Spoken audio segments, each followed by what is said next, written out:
Au fond d'une assiette, sur une étiquette de fromage, l'Angélus de Millet n'est jamais très loin de notre regard. Peinte en 1859, l'image de ce couple de paysans en prière est bien sage. Elle a pourtant déclenché une tempête médiatique et politique au XIXe siècle. On vous explique pourquoi dans le choix du vainqueur. Au départ, l'Angélus laisse les spectateurs de marbre. Mais en 1889, la toile est vendue aux enchères. Face à face, des acheteurs américains et le gouvernement français qui veut accrocher le tableau au Louvre. L'opinion s'enflamme et la presse de l'époque raconte la vente. Un long frémissement parcourt la galerie. Ce tableau est devenu une œuvre nationale, c'était une ivresse générale. La France met 553 000 francs sur la table. Où trouver cette somme importante?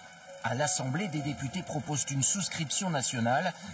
Les membres de la droite royaliste s'y opposent. Pour eux, l'Angélus porte un message politique. Les deux paysans qui prient à côté de leur maigre récolte symbolisent le petit peuple, pauvre et travailleur, un écho à la lutte des classes. Faute de consensus, le tableau part aux États-Unis.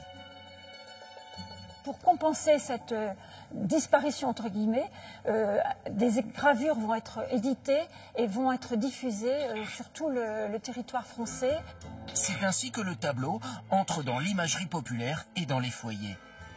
Dans son atelier, Jean-François Millet, lui-même paysan, s'est toujours défendu de faire de la politique. La postérité en a décidé autrement. Le tableau a finalement retrouvé la France et le Louvre en 1909.